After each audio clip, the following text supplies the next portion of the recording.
everyone, this is Ujaswini and welcome to the second video of Class 10th Ultimate Series. So आज मैं आपको बताने वाली हूँ the strategy for Hindi subject. Hindi हमारी मातृभाषा है and we are so proud to study this as a subject. Although थोड़ी चीज़ें समझ में नहीं आती but it's an easy subject क्योंकि हमें ज़्यादा चीज़ें समझ में आ जाती हैं. So I am going to divide this video in basically 4 parts.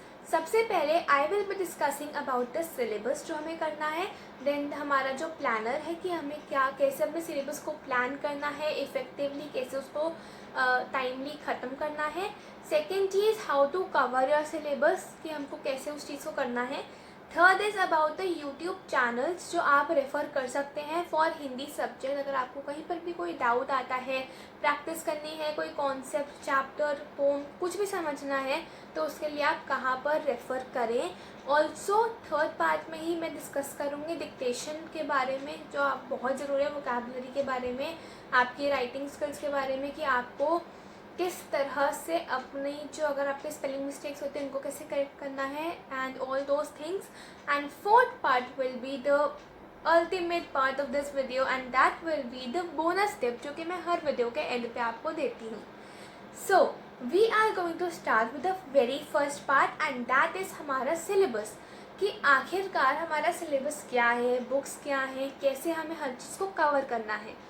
सबसे पहले हमारे पास अकॉर्डिंग टू CBSE 2 बुक्स आती हैं, क्षितिज एंड कृतिका.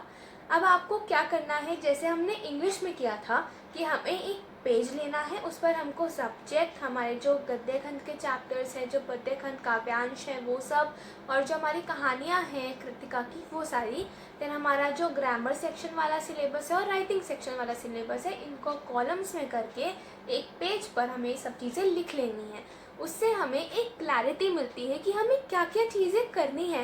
पढ़ना हमारे पास ऐसा होता है कि यार ये भी है, ये भी है, ये भी है, ये भी है. अब सब कुछ ऐसे अलग अलग क्लटर्ड है, अब उस सबको ऑर्गेनाइज करना है तो एक पेज पर लिख देंगे. उसके बाद अब हिंदी में हमारे पास 2 सेक्शन आते हैं पेपर में, section A and section B.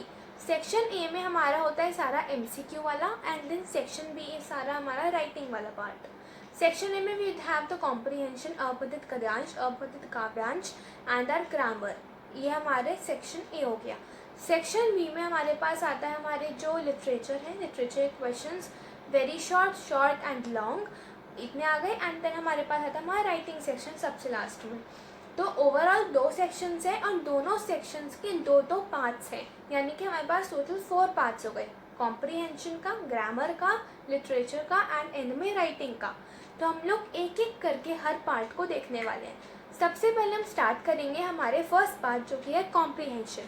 Comprehension में हमें क्या करना है, सबसे ज़्यादा ज़रूरी चीज़ क्या होती है. देखिए, जो हमारे अपठित गद्यांश होते हैं वो होते हैं नॉर्मल हिंदी लैंग्वेज में, ठीक है, वो हमें समझ में आ जाते हैं. Those are like much easier to do. पर जो हमारे अपठित काव्यांश होते हैं, पद्यांश होते हैं, उन चीज़ों में क्या होता है कि हमें ना थोड़ा सा डीप मीनिंग होता है जो हमें निकालना पड़ता है. मतलब most of the questions MCQs ही हैं आजकल, तो MCQ से तो यार हो जाते हैं, पर 1-2 MCQ ऐसे होते हैं कि हमें वर्ड का मीनिंग नहीं आता तो वो नहीं हो पाते. इसके लिए आई विल प्रेफर कि आप लोग आपके पास कोई भी गाइड बुक है ना, तो उसमें से एक हर एग्ज़ाम से पहले भी अगर आप 5 या 4-5 अगर अपठित पद्यांश कर लोगे तो आपको काफ़ी ज़्यादा हेल्प मिलेगी. या फिर हर संडे को कर सकते हो, महीने में 1-2 बार कर लो, जैसे इंग्लिश में कर रहे थे वैसे ही हिंदी में करना है. जिस दिन इंग्लिश का करो उस दिन हिंदी का कर लो. आधा घंटा लगेगा आपको या 1 घंटा. 1 घंटा नहीं लगता यार, मतलब 30 to 40 मिनट्स आर मैक्सिमम जो आपको लगेंगी इंग्लिश प्लस हिंदी को मिला करके. तो इतना तो आप डेडिकेट कर ही सकते हो अगर आपको यहाँ के अपने मार्क्स अच्छे करने हैं तो, या फिर सिली मिस्टेक्स में नहीं गंवाने. बिकॉज ये एक ऐसे ये वाले जो मार्क्स होता है ना कॉम्प्रीहेंशन के, ये ऐसे होता है कि यार रखे हुए हैं कि हाँ बस हमें इनको उठाना आना चाहिए. उठाना कैसे आएगा कि जब हम उसको प्रैक्टिस करेंगे उन क्वेश्चंस को. अब आती है हमारी बात आती है आगे सेकंड पार्ट पे जो कि है हमारा ग्रामर. ग्रामर में देखिए क्या होता है कि आपको बेसिकली प्रैक्टिस करनी, प्रैक्टिस इन द सेंस कि आपको रूल्स पता होने चाहिए. ग्रामर में बहुत क्वेश्चंस ऐसे होते हैं जो रिपीट होते हैं, तो ग्रामर के लिए मैं अभी आपको एक यूट्यूब चैनल ही प्रेफर करूँगी अभी इसी सेकेंड वाले पार्ट में, एंड दैट इज़ हिंदी अध्यापक. Do refer to him for your Hindi grammar.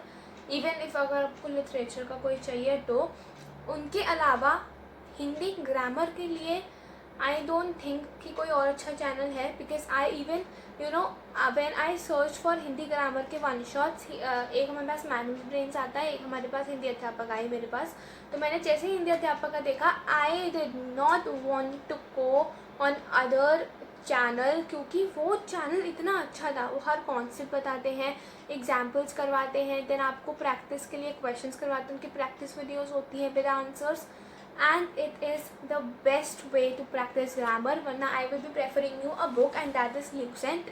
Lucent आप कर सकते हो, बहुत ही इम्पॉर्टेंट, बहुत ही अच्छी बुक है। या फिर आप कोई गाइड बुक करते हो तो आप वो भी कर सकते हो। नेक्स्ट कमिंग ऑन, तो वो हमारा राइटिंग सेक्शन वाला syllabus. Writing section is all about formats. Format आ गया, आपको राइटिंग सेक्शन आ गया, 4-5 चीज़ें आती हैं, आपको सिर्फ फॉर्मेट करना है and that's it, you are sorted for your writing section. उसके बाद आता है हमारा गद्य खंड और पद्य खंड। अब इन चीज़ों, बेसिकली लिटरेचर को आपको कैसे करना है, जैसे कि हम लोग इंग्लिश में कर रहे थे कि हमको रीड करना है, कोई वर्ड समझ नहीं आ रहा है, अंडरलाइन करके तुरंत उसका मीनिंग लिखना है ताकि आपका फ्लो बेहतर रहे। आप ऐसा ना हो कि आप चल रहे थे अटक गए एकदम से एंड फिर आप चल रहे, तो बीच में अटक गए तो आप भूल गए ना कहानी। तो आपको ऐसा होना चाहिए कि आपको पूरी आती है, पूरी आती है। ऐसा नहीं कि आती है अटक गया यार नहीं आ रही, ऐसा नहीं, पूरी आनी चाहिए। वो आपको तभी आती है जब आप उसका मीनिंग लिख सकते हो, लिख पाओ, मतलब उसी टाइम उसको लिख दो। It's very very important. जैसे मैंने इंग्लिश में इस चीज़ को बहुत एम्फोसाइज़ किया था इस टॉपिक के ऊपर, वैसे ही मैं यहाँ पर भी हिंदी में, क्योंकि ये लैंग्वेज सब्जेक्ट्स है, लैंग्वेज सब्जेक्ट्स में इट्स वेरी इंपॉर्टेंट आपको पूरी स्टोरी, पूरी कहानी, सब कुछ याद हो एंड इन अ सीक्वेंस। कई बार सीक्वेंस में अगर पूछ लेते हैं ना, सीक्वेंस में याद होने से आपको काफ़ी हेल्प मिलती है। आपको पता है जैसे कोई क्वेश्चन आ गया, अब आपको यार उसका मीनिंग नहीं पता, लेकिन आपको पता है इसके पहले थोड़ा सा ये था, इसके बाद में थोड़ा सा ये वाला टॉपिक था, तो आप पहले और बाद को मिलाकर, उस बीच में वो प्लॉट आ ही जाएगा आपको याद, तो उसको मिलाकर आप आंसर लिख सकते हो। क्योंकि रट्टाफिकेशन गया, now you have to write in your own language, तो आपको ईजी हो जाता है, आपको मार्क्स मिलने ईजी हो जाते हैं, और आपकी जो वो है परफॉर्मेंस, वो और ज़्यादा बेटर होती जाती है। Now coming on to the YouTube channels that you need to refer to।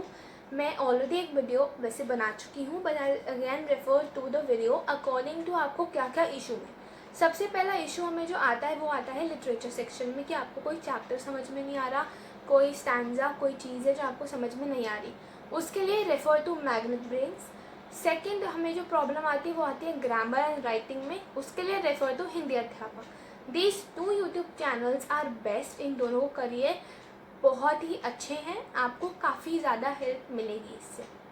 Now coming on to the most awaited part of this video and that is हमारी bonus tip. It's like the most important thing. Bonus tip में I am going to be telling you कि आपको हिंदी के लिए एक चीज़ करनी है, जैसे हम इंग्लिश में कर रहे थे सेम, आपको एक नोटबुक बनानी है जहाँ पर आपको अपना चैप्टर, उनके ऑथर, और देखिए हिंदी में आपको कहानी, जैसे समरी हम लोग लिख रहे थे इंग्लिश में, उसकी ज़रूरत नहीं है। हिंदी में आपको इस चीज़ को समरी लिखने की ज़रूरत नहीं पड़ती। हिंदी में आपको सिर्फ ये चीज़ करनी है कि जो आपका गद्य खंड है, मतलब पद्य खंड, आई एम सॉरी, जैसे कि सूरदास के पद हो गए, राम लक्ष्मण परशुराम संवाद हो गया, इनमें जो स्टैंजास हैं, जो गद्य हैं, पद्य हैं, इन सब के मीनिंग्स अलग हैं, इनकी जो वर्ड्स हैं, इनकी जो भाषाएं हैं, उस लैंग्वेज का सिंपल हिंदी लैंग्वेज में मीनिंग निकालना इज़ वेरी इंपॉर्टेंट। एक पेज, मतलब आधा पेज लगेगा आपको, आधा एक पेज, एंड आप उस पूरे का जो अनुवाद है वो लिख लीजिए, उससे आपको हेल्प मिलेगी। क्योंकि आपके पास एक होगा, जैसे आपके पास, अब आपको समझना है उसे, तो आप अपनी कॉपी में उसको देखिए, तो आपको ईजी होगा ये समझना कि बेसिकली उसमें बताया क्या गया है। Also in the community post I will be posting मेरे बनाए हुए नोट्स, मेरी बनाई हुए जो ये अनुवाद थे, जैसे मैंने हिंदी को किया है, मेरा planner and everything for each and every subject. Please do go and check it out, बहुत ज़्यादा ज़रूरी है। आप वहाँ से आइडिया ले सकते हैं, गाइडेंस ले सकते हैं कि आपको कैसे बनाना है, and I can guarantee on this कि आपको हिंदी बहुत आसान लगने लगेगी। अगर आपको थोड़ी सी भी कहीं पर भी प्रॉब्लम है, आप चैनल्स को रेफ़र कर सकते हैं जो मैंने आपको प्रिस्क्राइब करा है। आप इन चीज़ों को फॉलो कर हिंदी में काफ़ी अच्छे मार्क्स ला सकते हैं. So that's it for this video and thank you so much for watching.